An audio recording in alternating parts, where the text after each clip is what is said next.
Welcome to the Temple of Enki. My name is Max. I am the Temple Priest. I am an oracle, an adept of the Sumerian god Enki, the Anunnaki, and the Olympian gods. And in this video, I'm going to be talking about the secrets to building and maintaining conscious, spiritually mature relationships. So this is a pretty broad topic. We're getting into relationships concerning romantic partners, parents, children, but ultimately the relationship we have with ourselves. Okay? So every relationship that we have in our lives, in a lot of ways, represents the karmic aspects, the karmic patterns we hold within ourselves. People are attracted to one another based off of their DNA resonance, based off of their consciousness resonance. Okay? So, if you think you're cursed with your family, if you think your partner doesn't understand you, if your kids don't listen to you, or you overall just don't have a good relationship with your life, your goals, your desires, it's because there's a energy in you that is attracting that is maintaining that. So the first key to really building conscious and spiritually mature relationships is to refine yourself, to clarify yourself. Because the relationships we have with other people directly mirror the relationship we have with our own energy. There are levels to this game. We don't fully get into a hormonal, emotional development and instinctual development until puberty, right? And then our neocortexes don't really develop until, our mid-20s. So there are different stages of maturity, different stages of awareness. And I'm here to simply share what it's like to have a healthy relationship with yourself and with other people from the highest level of awareness. What does it look like to be on that highest timeline where you're able to see not just the personality, but the energy behind the relationships, the karmic patterns behind the relationships, the lessons behind the relationships that are secretly controlling everything. Okay? So an example of this I can give is the classic Gen Z relationship. Oh, my boyfriend isn't paying enough attention to me. He's not taking me out. And, I'm just bored of him. It's time for me to upgrade. He's not paying enough attention to me. He's always with the boys, right? Or vice versa. My girlfriend doesn't connect with me. And, I feel like I'm just pouring and pouring and pouring into this relationship. And it's just a never-ending pit, for example, right? And it can be a marriage, too, right? It can be a marriage, 3 decades, solid relationship. One, the partner cheats, and they're like, oh, the spark is gone. I've been trying to tell you, but, I just couldn't help myself. And then 30 years of your life just goes to waste, right? There's a lot of lack of sustainability in human relationships. A lot. Okay? Men don't know what it means to be a woman in a relationship, and women certainly do not know what it means to be a man in a relationship. So this creates a lot of karma. And karma isn't necessarily bad. Karma is simply cause and effect. It is there to show you what you can still learn, how you can still expand your awareness. Okay? So, in spiritually conscious relationships, we have this concept of holy matrimony, a tantric relationship, where you're not just physically, emotionally, and mentally entangling yourself with another person. But you are, in essence, merging your souls into one being. So your energy centers, your thoughts, telepathy, you become in complete sync. And this creates a very harmonious relationship or a very chaotic relationship based on the relationship you have with yourself. So in the end, it mirrors how aware you are of yourself. So in a spiritually mature, conscious connection, right? We don't necessarily jump to, oh, my partner's doing this, so, it's time for me to move on or upgrade, right?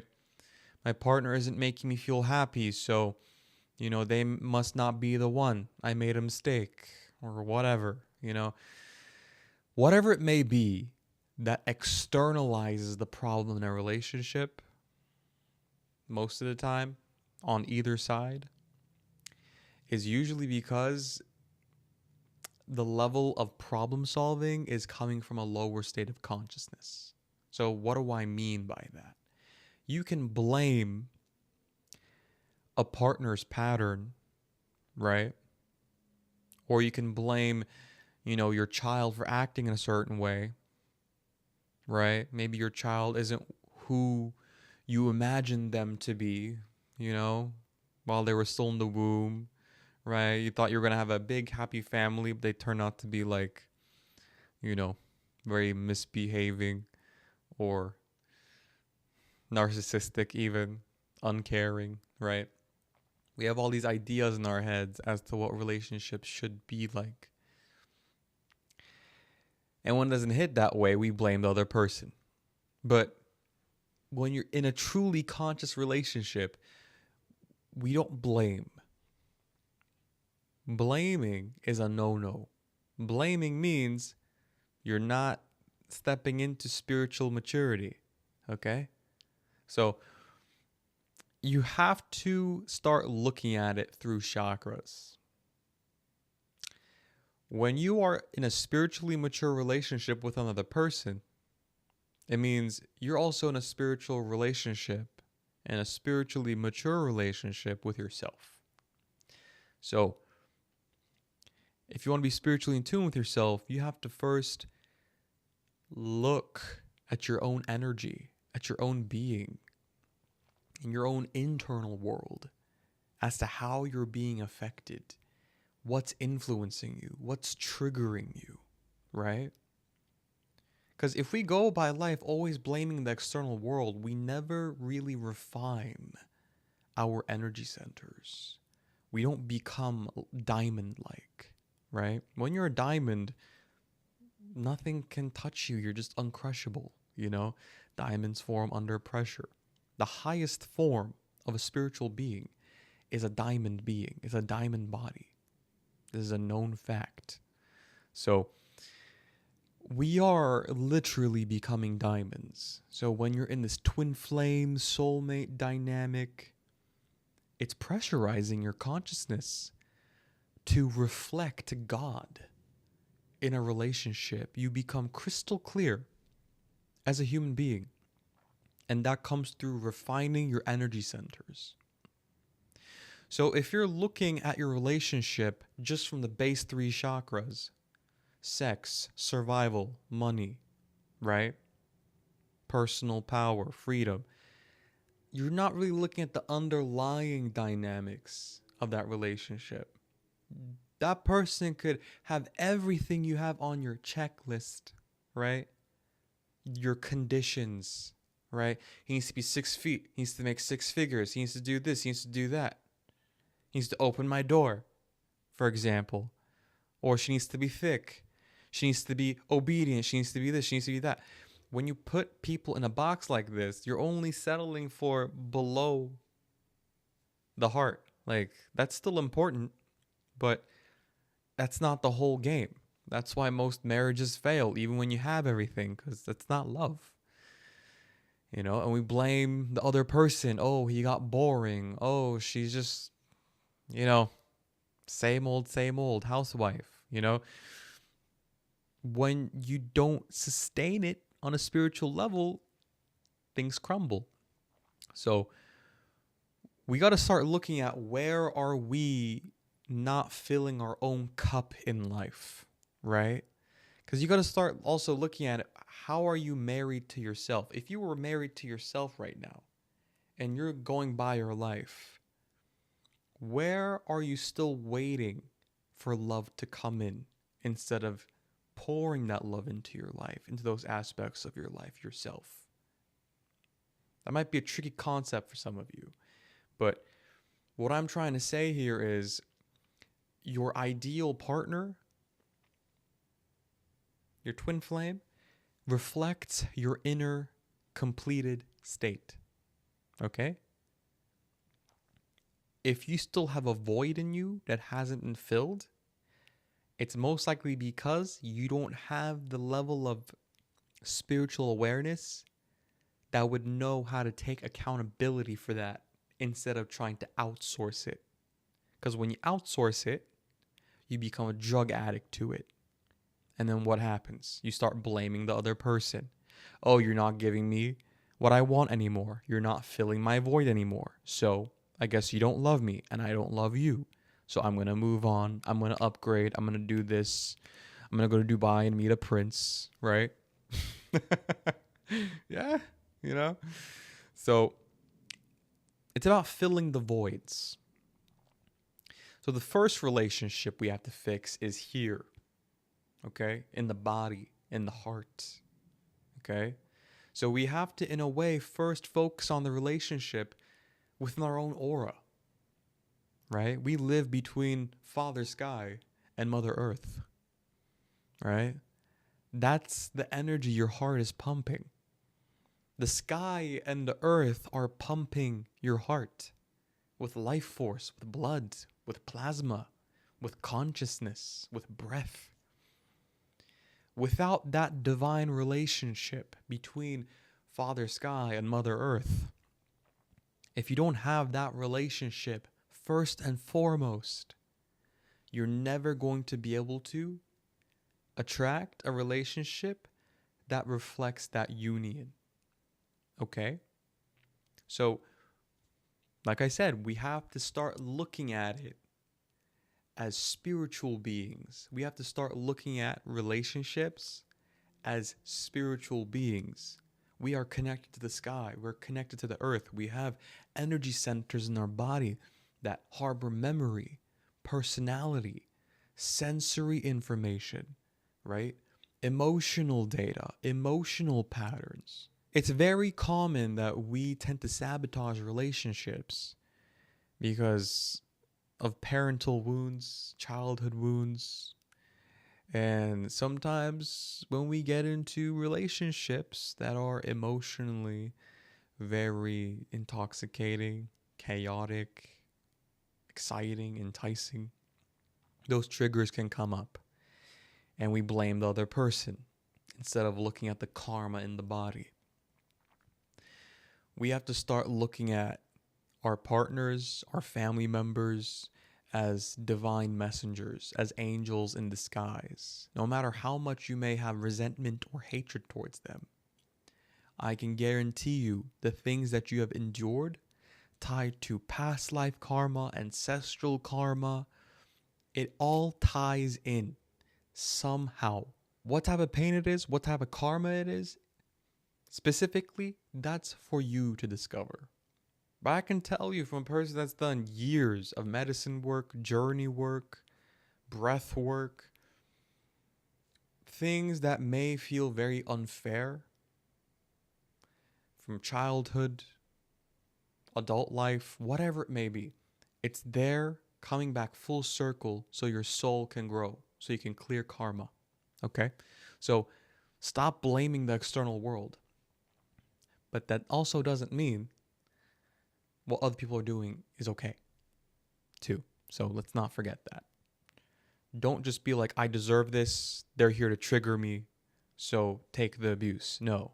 Learn what you need to learn, but also set boundaries. But yeah, so it's actually not really complicated. We just need to start looking at relationships from our energy centers. Where do you feel tension when that person, that parent, that sibling, or your child triggers you, right? Or your friend triggers you? Where do you hold tension? What are you feeling, right? Let's say you have a roommate that's being very demanding or bossy, right? Did you possibly have a mother figure that was also like that? That made you a people pleaser? That made you hide in your shell? That made you run away? Right? Like, there's certain patterns like this that we keep repeating in relationships. We're given the opportunity to clear, but because we don't see the underlying energy, we think we have to escape. We think the other person's the problem. And we don't know how to neutralize. We don't know how to reflect. So, if you want to be able to reflect properly, you must first reflect inward. So relationship with self comes first, always. And we do this by balancing the chakras, clearing the chakras, by connecting with Father Sky and the Mother Earth, by bringing in their energies up through the chakras and down through the chakras.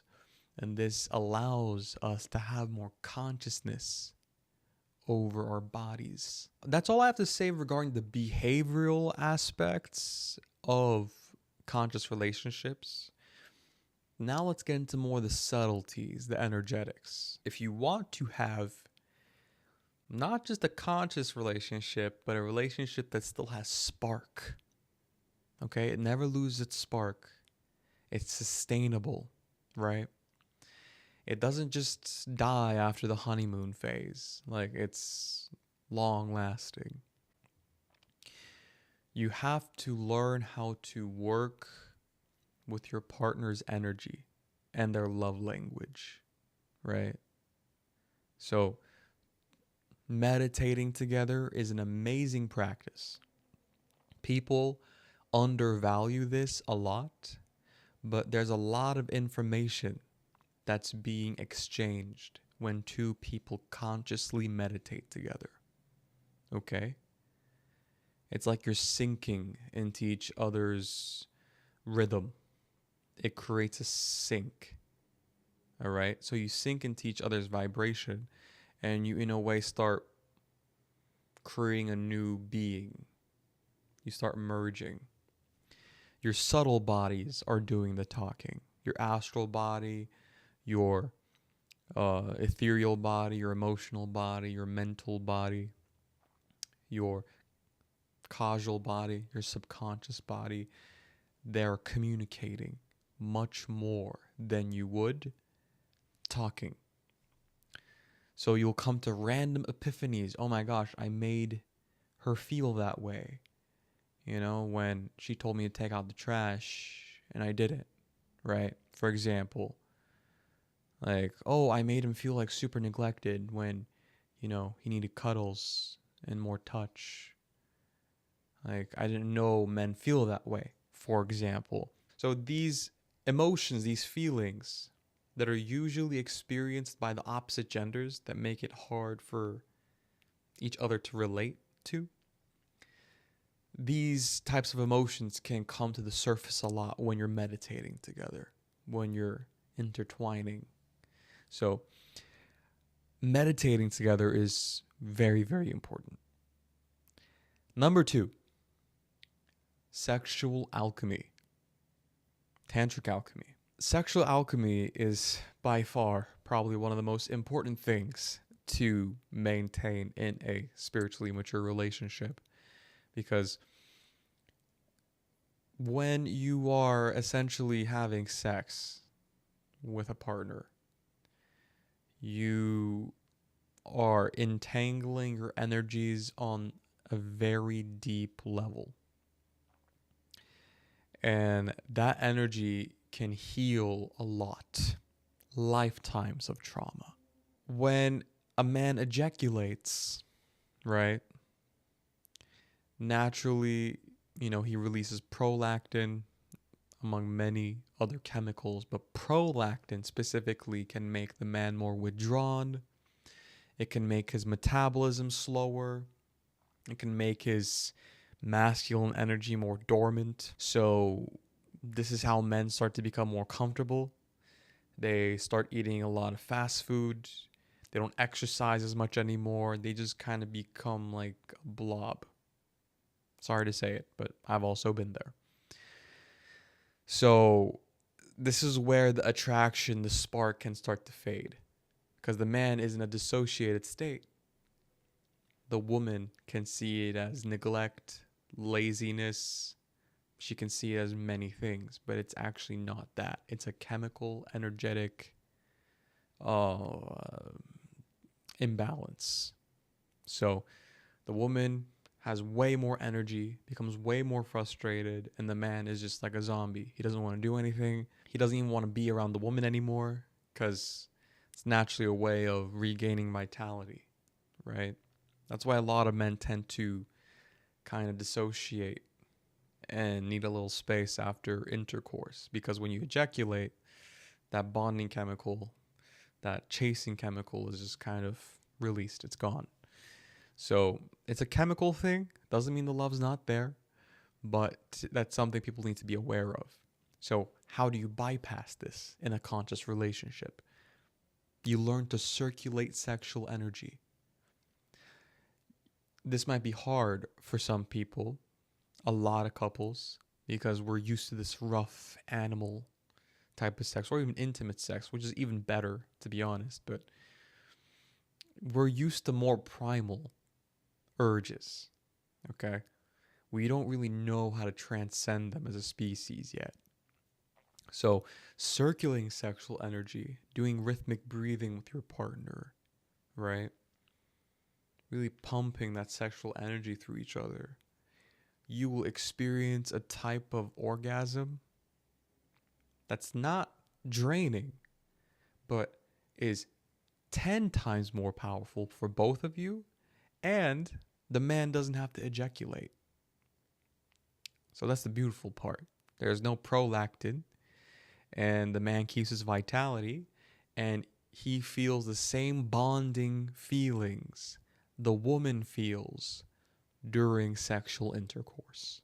So having that conscious sexual relationship is really important. I can only speak for myself. You know, I've been through a lot of different kinds of relationships, and the ones that felt the most alive, exciting, have been the ones that where I had more sexual mastery. Because I do a lot of tantric alchemy, I do a lot of tantra work, and that's allowed me to connect with myself and with the opposite gender on a much more enhanced level. So Tantra is really good. Taoist sexual alchemy, very, very good. But in the end, this all ties into your ability to work with your own energy, to work with your own emotions, to work with your own magic, your own subtle bodies. So we have to start living as spiritual beings and see the physical body as more of an avatar of our spiritual essence. If you do not see it this way, then you're going to start slipping. You're going to start falling into the illusion of the physical body, and that's where you start feeling caged to your emotions, to your circumstances, and to other people's actions. Another great way to tune up with your partner to have a sustainable relationship is mantra meditations.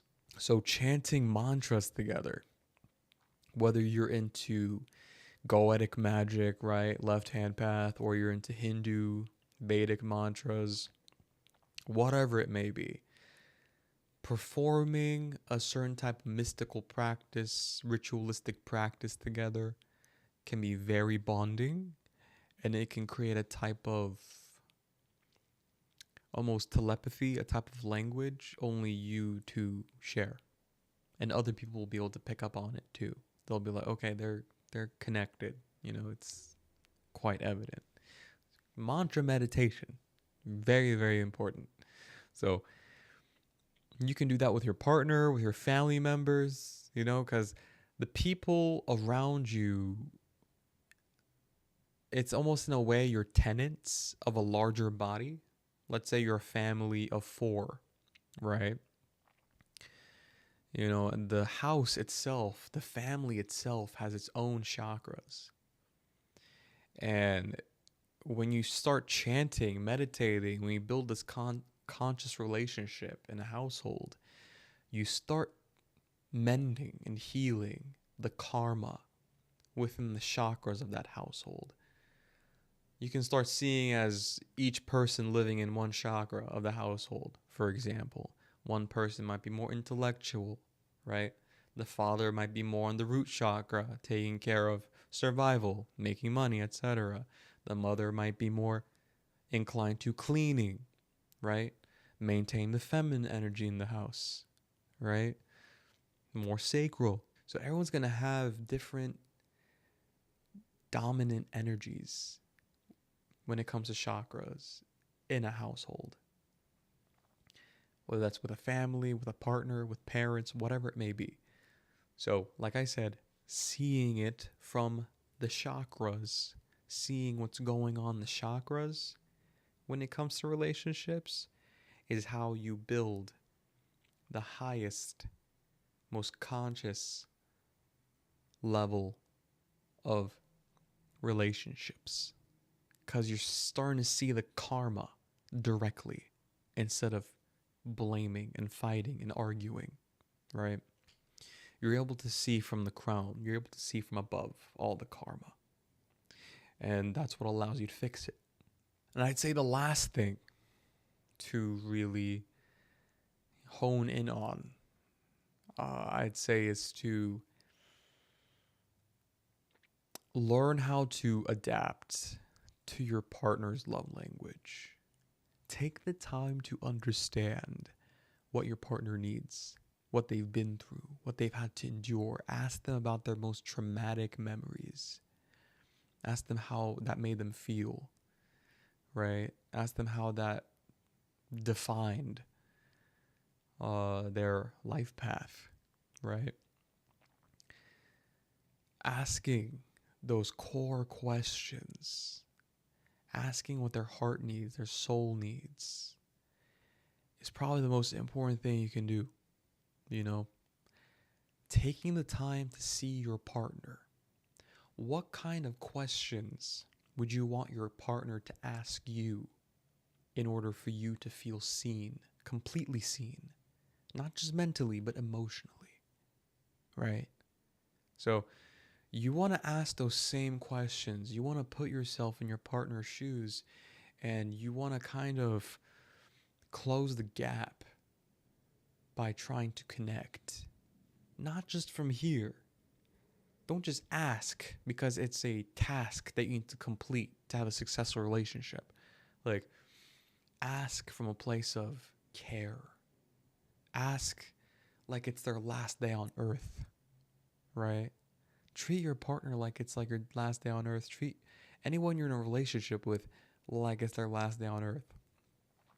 Just letting you know, because that's how you start seeing from the heart. That's how you start seeing from the soul, okay? I know that might be hard for a lot of people, but that is the highest point of view, if you ask me. And lastly, if you really want a conscious relationship, I recommend having the Anunnaki by your side. Inanna, the goddess of love, sex, and war. She is an amazing goddess that helps with healing the heart, mending the heart, understanding relationships, mediating relationships. Enki, also very diplomatic. He's also a type of being that can see above the karma. So consulting the gods, allowing the gods into your relationship, seeing the gods as members of your family. It's probably one of the best things you can do for your relationships. These beings can do things can operate in ways that we currently cannot even fathom. Enki and Anunnaki have helped me a lot with many of my relationships, but first and foremost, my relationship with myself. They have helped me recover from things most people could never, in their wildest dreams, recover from. So bringing the Anunnaki, bringing the gods or angels, whoever you work with, into your relationships to help to bring in more spiritual communication, subconscious communication for the other person to understand you, or for you to understand the relationship, the karma, can be very beneficial. Okay, like I said, we have to start thinking like spiritual beings. So that's all I have to say regarding conscious relationships. It's actually not hard. We're just very entangled in emotional karma. So best thing you can do is just understand the karma, Use your energy to see, to pierce through the veils. Rewire your perception. Build a better relationship with your body. Ritualize your life, your activities. Get in touch with your spirit. Get in touch with the gods. Get in touch with nature, right? Get in touch with your energy centers, with Father Sky, with Mother Earth, okay? And that's all I have to say. If this video has helped you with understanding how to maintain and build conscious relationships, like, share, and subscribe, and leave your feedback in the comment section below. It is always appreciated. And until next time.